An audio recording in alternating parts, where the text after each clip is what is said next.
अस्सलाम वालेकुम एवरीवन, क्या हाल चाल है आप सबके। आई होप कि आप सब बिल्कुल खैरियत से होंगे। So welcome back to my channel.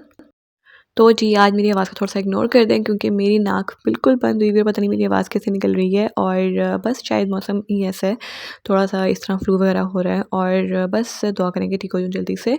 तो बस अभी यहाँ पे मैं क्या कर रही थी कि मैंने आपके साथ जो लास्ट व्लॉग शेयर किया था ना, पास्ता मैंने बनाया था रात के टाइम और उसी की बस मैंने यहीं से वीडियो जो है नेक्स्ट ये वाली भी मैंने स्टार्ट कर ली थी ताकि आपके साथ जो भी मैं रात में किचन क्लीनिंग करूँगी या फिर जो भी मेरी रूटीन है, इसके अलावा थोड़ी-सी स्किन केयर जो है वो भी आपके साथ इंशाल्लाह इस व्लॉग में शेयर करूँगी। तो आप लोगों ने वीडियो को बिल्कुल भी स्किप नहीं करना और ज़रूर जो है ना इस वीडियो को एंड तक देखना है और अगर पसंद आए तो लाइक एंड सब्सक्राइब ज़रूर करना है और मुझे कमेंट बॉक्स में अपना फीडबैक ज़रूर दिया करें।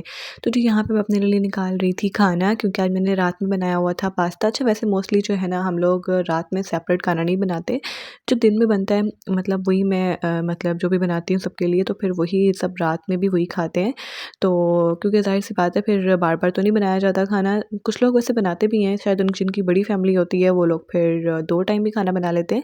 लेकिन क्योंकि हमारी छोटी ही फैमिली है, हम लोग टोटल 5 होते हैं घर में लोग मतलब और हमारे लिए मतलब इनफ होता है कि हम लोग अगर एक टाइम बनाते हैं, तो वो फिर रात के टाइम भी वही यूज़ होता है। लेकिन कभी-कभी होता है कि कुछ इस तरह का बनाया होता है दिन में दाल-चावल या कुछ इस टाइप की चीज़ जो थोड़ी यूज़ होती है थोड़ी क्वांटिटी में बनती है, तो फिर इस टाइम कभी पास्ता बना लिया या फिर कोई चावल बना लेती हूँ, तो वो भी बहुत कम ज़्यादातर दिन में ही बनाती हूँ।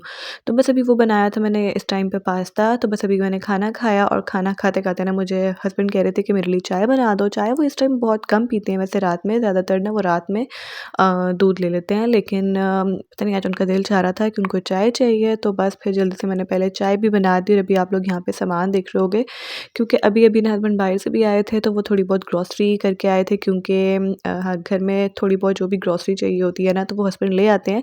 तो समटाइम्स मैं भी साथ चली जाती हूँ, लेकिन हमारे घर में ना ऐसे नहीं हो रहा, काफ़ी टाइम से बल्कि ऐसा नहीं हो रहा कि हम लोग मंथली ग्रॉसरी करें शॉपिंग उसकी क्योंकि बस अब यही होता है कि जो मुझे ज़रूरत होती है या फिर छोटी मम्मी को जो मतलब चीज़ पता चलती है कि ये आने वाली है, तो वो हस्बैंड को कह देते हैं और फिर ये है कि वो अपने हिसाब से ले आते हैं या समटाइम्स मैं भी साथ चली जाती हूँ, लिस्ट आउट कर लेते हैं कि क्या-क्या आने वाला है, तो फिर ले आते हैं। तो ख़ैर अभी ग्रॉसरी सारी रखी हुई थी पर मैंने सोचा कि पहले मैं खाना खा लूँ, उस्मान को मैं पहले खिला चुकी थी और आज जो मैंने पास्ता बनाया था ना वो मैंने यूज़ किया था जो व्हीट फ्लावर का मिलता है ना पास्ता, वो था और उस्मान ने भी बड़े शौक से खा लिया। तो परेशानी नहीं रहती कि बच्चों को भी खिलाना है तो सारा जी मैदे का बना होगा, तो ये है अगर आप लोगों ने बच्चों को खिलाना हो ना तो व्हीट फ्लावर वाला यूज़ कर लो। और खाना खाने के फ़ौरन बाद सबसे पहले मैंने टेबल क्लियर किया बाहर से और सामान जो है ना मैं अंदर किचन में ले आई थी और उसको मैं बाद में समेटूँगी, पहले मैं यहाँ पे बर्तन वगैरह जो है सारे वॉश कर लूँगी। अच्छा बर्तनों का क्या सीन होता है जी कि मैं किचन में ना मतलब सिंक में जो भी थोड़े बहुत बर्तन इकट्ठे होते हैं ना मैं साथ के साथ धो लेती हूँ। इवन कि हम लोग खाना ना रात का थोड़ा लेट ही खाते हैं तकरीबन 9 बजे हस्बैंड थोड़ा और लेट हो जाते हैं समटाइम 9:30 कभी-कभी 10 भी बज जाते हैं वैसे, लेकिन मैं कोशिश करती हूँ 9 बजे तक खा लूँ, 8:30 या 9 बजे तक।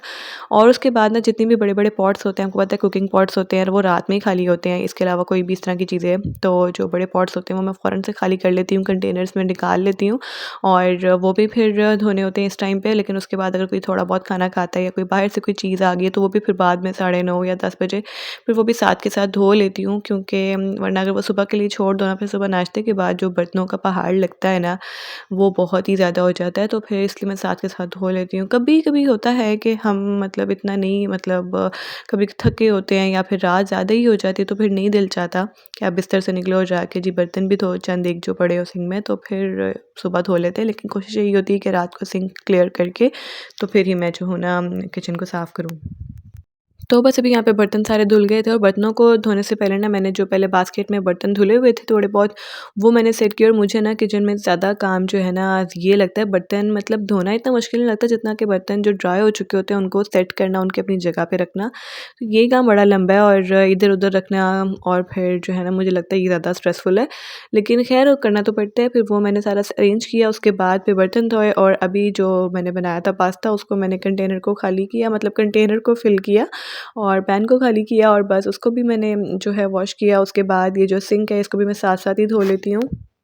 अच्छा, ये जो सिंक और टैप वगैरह होता है ना, ये जगह तो मतलब ये है कि बर्तन धोने के फ़ौरन बाद मैं हर दफ़ा ही धो लेती हूँ। तो ये है कि जो सिंक है ना, वो बिल्कुल साफ़-सुथरा रहता है और कोई निशान वगैरह वाइट स्पॉट्स नहीं रहते। अच्छा, मैंने आजकल ना ये वाइट कह रही हूँ, ये पर्पल कलर का ना, ये एक टॉवल टेक्सचर जैसे होता है ना, स्टफ़ होता है, वैसा ये मटीरियल का बना हुआ है और ये यूज़ करना शुरू किया हुआ है। तो वैसे तो मैंने सोचा था कि मैं सेपरेट कुछ मँगवा लेती हूँ पहले, जो मिलते हैं मतलब इस तरह के बर्तन वगैरह धोने के लिए मिलते हैं ना, और वो सोचा था मैंने मंगवाती हूँ सेपरेट, लेकिन ये मेरे पास एक पड़ा हुआ था, तो पहले मैंने सोचा कि ही यूज़ करके देखती हूँ कि यूज़फुल है रहता है नहीं, लेकिन ये बहुत ज़्यादा यूज़फुल रहता है। सिंक के साइड वाला जो एरिया है वो भी फ़ौरन से ड्राई हो जाता है अगर मैं इसको वाइप आउट कर लूँ थोड़ा-सा, और उसके बाद बर्तन वगैरह धोने के बाद मैं यहाँ पे जो हस्बैंड लेके आए थे ना थोड़ी बहुत ग्रॉसरी, वो सेट करनी थी मुझे। उससे पहले मैंने ये जो खजूरें थी इनको मैंने धो के जो है बल्कि ना सोख करके पानी में रख दिया था थोड़ी देर के लिए, ताकि जो है ना इनमें से मिट्टी वगैरह निकल जाएगी। उसके बाद उसको मैंने एक स्ट्रेनर में डाल के रख दिया ताकि पानी निकल जाएगा, तो मैं उसको फ्रिज में रख दूँगी। तो अभी यहाँ पे फिर बारी आती है स्टोव की। अच्छा, स्टोव जो है ना, वो ऐसा नहीं है कि मैं रात के टाइम पे उसको बहुत ज़्यादा क्लीन करती हूँ या फिर सुबह के टाइम में। बस ये होता है कि जिस टाइम मुझे लगे कि क्लीन होने वाला है तो मैं कर लेती हूँ, या वो रात के टाइम भी हो सकता है या फिर वो सुबह का टाइम भी हो सकता है। तो अभी यहाँ पे मैं आपको ब्रशेज़ दिखा रही थी कि ये मैंने दराज़ से मंगवाए थे और ये मुझे बहुत रीज़नेबल प्राइस पे मिल गए थे। आई थिंक 190 या 200 का ही मिला था, और ये 3 ब्रशेज़ थे एक पैकेट में, और ये कॉपर, ब्रास और स्टील का है। और इससे ना ये जो बर्नर्स होते हैं ना, इनके स्टैंड, ये इतने आराम से साफ़ हो जाते हैं। मतलब मैं ये पहले साफ़ करती थी, जो सामने स्पंज या फिर वो जो स्टील का होता है रखा हुआ, इससे स्क्रबर, उससे साफ़ करती थी, तो वो ना मेरा हाथ वगैरह छिल जाता था या नेल्स टूट जाते थे, मतलब कुछ ना आपके हाथ में लग जाता था, क्योंकि इनके साइड्स पे आपको पता है स्टैंड कितने साइड पे एजेस वगैरह निकले होते हैं। लेकिन अब ब्रश करने से ना, मतलब यूज़ करने से इतना ज़्यादा ईज़ी हो के मैंने इसको साफ़ किया, और जल्दी भी हो गया और हाथ भी मतलब कोई ख़राब वगैरह नहीं हुआ। उसके बाद बस स्पंज लेके मैंने हल्का सा इसको, जो भी मैं जो है ना मतलब यूज़ करती हूँ बर्तन धोने के लिए, उसी से मैंने इसको हल्का-सा स्क्रब कर लिया है। कोई निशान वगैरह होगा वो इसी में ही साफ़ हो जाता है। और अगर ऐसा हुआ हो ना कि मतलब ज़्यादा ही आपका स्टोव मतलब गंदा हो रहा हो और कोई निशान वगैरह पड़ गया है, तो आप उसको भी ना थोड़ी देर के लिए इसमें मतलब जो है ना ये सोपी करके इसको थोड़ा-सा, तो इसको छोड़ दो थोड़ी देर के लिए, मतलब कोई 3-4 मिनट के लिए, तो वो भी सारा जो है ना मेल्ट हो जाता है, और फिर उसके बाद उसको स्क्रब करो तो आराम से निकल आता है। अच्छा, ये ब्रशेज़ ना मैंने उसके बाद फिर ये साइड पे इसकी भी जो है ना स्टोव की एजेस थी, और ये फिर इस ब्रशेज़ से ना बड़े अच्छे से क्लीन हो गई। और ये मैंने ब्रशेज़ का ना आपको रिव्यू भी देना था, तो मैंने सोचा कि मैं इसी वीडियो में दे दूँगी, क्योंकि मैंने पहले ये यूज़ नहीं की, मैंने पैकेट अभी ही खोला है। तो बस ये मैंने जल्दी से इनको इससे साफ़ कर लिया, और ये बहुत जो है ना यूज़फुल है। आप लोग ज़रूर लें, अगर किसी के पास है तो वो तो अच्छी बात है, लेकिन अगर किसी के पास नहीं है तो वो ज़रूर मँगवा लें। हम लोग नॉर्मली जो घर में दूसरे ब्रशेज़ हम लोग यूज़ करते हैं, टीथ ब्रश, हम वो एक एक्स्ट्रा रख भी लेते हैं, लेकिन वो उनके ना जो टीथ होते हैं वो इतने ज़्यादा मतलब इतने सॉफ्ट होते हैं कि उससे इतनी क्लीनिंग नहीं हो पाती है। तो फिर इसके थोड़े से कॉपर, ब्रास एंड स्टील के बने होते हैं, तो ये ईज़ी हो जाता है सफाई करने के लिए, इसकी क्लीनिंग करने के लिए स्टोव वगैरह की। इसके अलावा अगर आप जो पीछे वाली आप टाइल्स देख रहे हो ना, मैंने उसके भी साथ नीचे ना जो एज थी काउंटर टॉप के साथ, मैंने उसको भी इस ब्रश से क्लीन किया था, तो जितना भी वो ब्लैक एरिया था ना, वो सारा साफ़ हो गया था, क्लियर हो गया था। और साथ-साथ स्टोव के जो नीचे से जितना भी निकला हुआ था गंद वगैरह, मैंने वो भी सारा साफ़ कर दिया है। तो मेरे किचन में ना काउंटर टॉप बेसिकली सिर्फ़ इतना ही है जितना कि अभी आप देख रहे हो सामने। तो बस क्लीनिंग करने में बहुत ज़्यादा टाइम तो नहीं लगता, तो इसीलिए फिर अगर मुझे रात में टाइम मिले तो मैं रात में भी कर लेती हूँ, नहीं तो फिर सुबह भी कर लेती हूँ। और यहाँ पे देखें बस एंड पे इसको मैं, जो मेरे पास वही जो मैंने रखा हुआ था ना एक सेपरेट टॉवल मटेरियल का, जो मैंने एक क्लॉथ रखा हुआ है, तो मैंने उसी से इसको अच्छे से वाइप आउट कर लिया, और बिल्कुल ये जो है ना शाइन करने लगता है आपका स्टोव इससे। और उसके बाद ना इसको अगर आप वाइप आउट करते हो ना, तो बड़ा अच्छे से ना वो ड्राई भी हो जाता है फ़ौरन, मतलब आपको फिर अलग से छोड़ना नहीं पड़ता कि वो ड्राई भी होगा। आप बस इसको एक दफ़ा मतलब पूरे में सही से अच्छे से क्लीन कर दो इससे, तो जो आपका काउंटर टॉप है या स्टोव है, तो वो अच्छे से ड्राई हो जाता है। अभी यहाँ पे ना उस्मान मेरे पास आया था कि उसको पानी चाहिए, अपना मग लेके आया था वो मेरे पास, क्योंकि वो बिल्कुल खाली हो गया हुआ था। तो बस अभी मैं उसको रिफ़िल करके दूँगी पानी, और बस फिर वो अपने फिर से खेल में लग जाएगा, और मेरा थोड़ा बहुत जो काम रह गया मैं वो भी वाइंड अप करूँगी।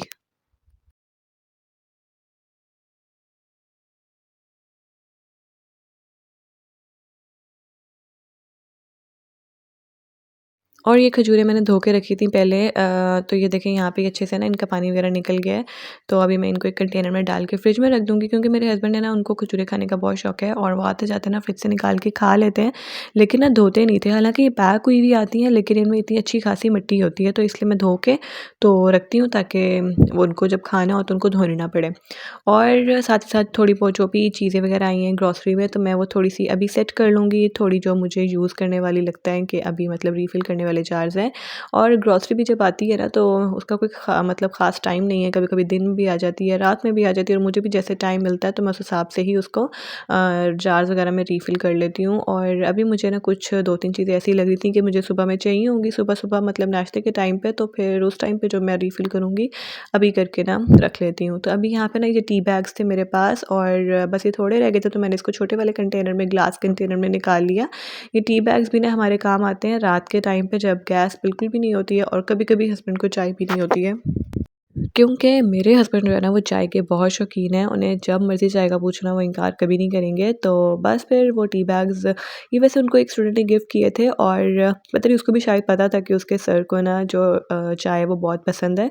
तो ख़ैर बस फिर ये हमने रखे हुए हैं, और जब कभी रात में दिल चाहता तो टी बैग्स की चाय बन जाती है। और ये टी बैग्स पता नहीं कौन-सी कंपनी के हैं, कोई अरेबिक में कुछ लिखा होता है, आई थिंक सऊदी अरब से वो लेके आया था।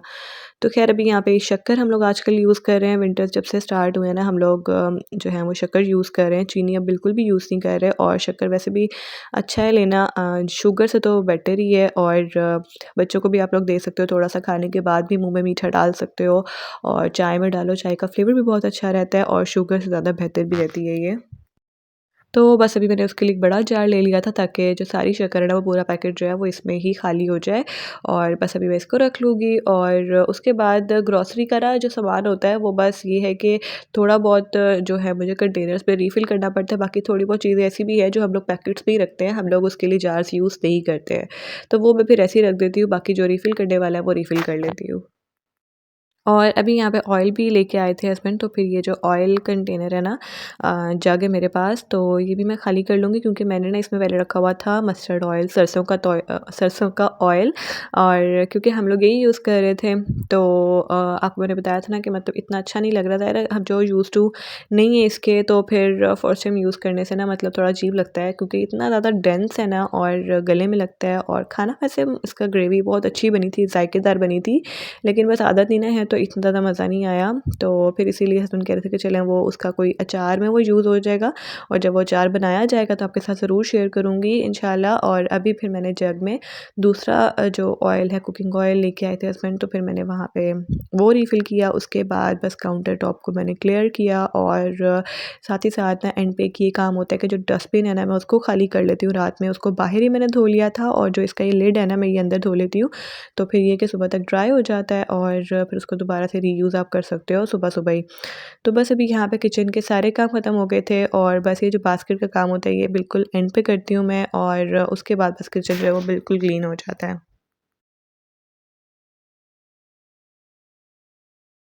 और बस यहाँ पे माशाल्लाह से किचन बिल्कुल क्लीन हो चुका है। और इसके अलावा एंड पे जो ये बर्तन मैंने धोए थे ना, वो बर्तन रह जाते हैं। मतलब ये तो ड्राई होने में थोड़ा टाइम तो लगता है इनको, लेकिन फिर ये है कि रात को जब मैं आती हूँ या दूध वगैरह गर्म करती हूँ आके, तो फिर ये है कि इनको सेट कर देती हूँ, वरना फिर सुबह में भी कर लेती हूँ सेट में इनको। अच्छा जी, मैं अभी आपके साथ रात की जो भी मेरा काम है वो आपके साथ शेयर कर रही थी, तो मैंने सोचा कि जो मैं आजकल स्किन केयर रूटीन फ़ॉलो कर रही हूँ, तो मैं आपके साथ वो भी शेयर करती हूँ। तो मैं ना यहाँ पे आजकल ये वाला ऑयल यूज़ कर रही हूँ। ये हैमे का एक पेज है, इंस्टाग्राम पेज है, और मैं आपके साथ ना वो मेंशन कर दूँगी डिस्क्रिप्शन बॉक्स में, आप लोग जाके देख सकते हो उनके पेज पे। बहुत सारी उनकी वेबसाइट पे ना इस तरह की चीज़ें हैं, ऑयल और हेयर केयर से रिलेटेड, इसके अलावा स्किन केयर से रिलेटेड, और बहुत ही रीज़नेबल प्राइसेज़ में है। तो ये ऑयल है जो कि आई थिंक 9 टू 10 ऑयल्स का जो है ना एक मिक्सचर है, और ये बहुत ही कमाल का ऑयल है। अच्छा, मैं नॉर्मली इससे पहले ना एक और ऑयल यूज़ करी थी, मुझे उसका भी जो है ना बहुत ही अच्छा बेनिफिट्स उसके मिले थे, और ये वाला भी जो है ना इसका भी मुझे रिज़ल्ट अच्छा मिला है। एक बड़ी अच्छी सी शाइन आ जाती है, और बड़ा लाइट वेट सा है। आपका जो सर है ना, वो बहुत ज़्यादा जो बाल हैं वो आपके ऑयली नहीं लगते हैं, बड़ा ही लाइट वेटेड सा जो है ना है ये, और मतलब नॉन ग्रीज़ी टाइप का। तो ये आप लोग यूज़ कर सकते हो, कोई स्मेल वगैरह भी नहीं है इसकी। तो इसके अलावा जो मुझे इसको यूज़ करते हुए तकरीबन 1 मंथ हो गया है और अभी भी काफ़ी हाफ़ बॉटल तो रहती ही है। तो मैं जब भी शॉवर लेना होता है ना, तो उससे 1 रात पहले मैं जो हूँ ना ये ऑयलिंग कर लेती हूँ। ज़्यादा देर ऑयलिंग करनी भी नहीं चाहिए कि आप लोग बस 1-2 दिन लगा के छोड़ दो बालों को, मतलब आप लोग कुछ घंटों के लिए लगाओ और उसके बाद वॉश कर लो, तो यही बेहतर रहता है। उसके बाद ये वाली एक क्रीम है हेमिन नेचुरल की ही, और ये I think diamond glow cream थी। अच्छा, इससे पहले मैंने आपके साथ एक और क्रीम शेयर की थी, वो भी बहुत अच्छी थी, लेकिन ना आजकल विंटर्स में क्योंकि स्किन इतनी ड्राई हो रही है, तो मुझे ऐसी क्रीम चाहिए थी जो आपकी स्किन को थोड़ा बहुत मॉइस्चराइज़ भी करे। और इसके क्रीम पे लिखा भी हुआ था कि आपको मॉइस्चराइज़ करती है आपकी स्किन को, तो इसीलिए मैंने ये ऑर्डर की और प्राइस बहुत रीज़नेबल थी। मैंने हालाँकि मंगवाया है इसको सेल में से, जब 50% सेल लगा हुआ था और मुझे 50% सॉरी डिस्काउंट मिल गया, और बहुत ही रीज़नेबल प्राइसेस में, आई थिंक 250 टू 60 की मुझे मिली थी ये। और बस मैं इसको यूज़ कर रही हूँ आजकल, सिर्फ रात में यूज़ करती हूँ, दिन में नहीं। लेकिन मुझे इसका टेक्सचर और इसका जो मतलब जिस तरह से ये मॉइस्चराइज़ करती है स्किन को और एक ग्लो लेके आती है ना, तो ये बहुत ही कमाल की क्रीम है। आप लोग ज़रूर इसको ऑर्डर कर सकते हो, और सबसे मज़े की बात ये है कि इनकी प्राइसेस बहुत ही ज़्यादा रीज़नेबल हैं। आप लोग ईज़िली इसको ना अफ़ोर्ड कर सकते हो, ये दोनों चीज़ें हैं, और बल्कि ऑलमोस्ट इनकी हर चीज़ जो है ना इनके पेज पे, वो सब रीज़नेबल प्राइसेस में लगी हुई हैं।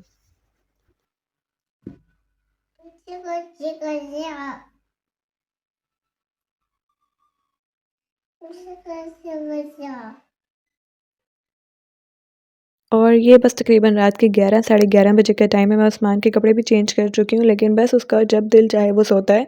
और अभी बस उसने मतलब दूध-शूध भी पी लिया था, लेकिन उसके बाद फिर उसको टॉयज़ नज़र आ गए, उसको याद आ गया जी उसको कुछ खिलौने रह गए हैं खेलने वाले।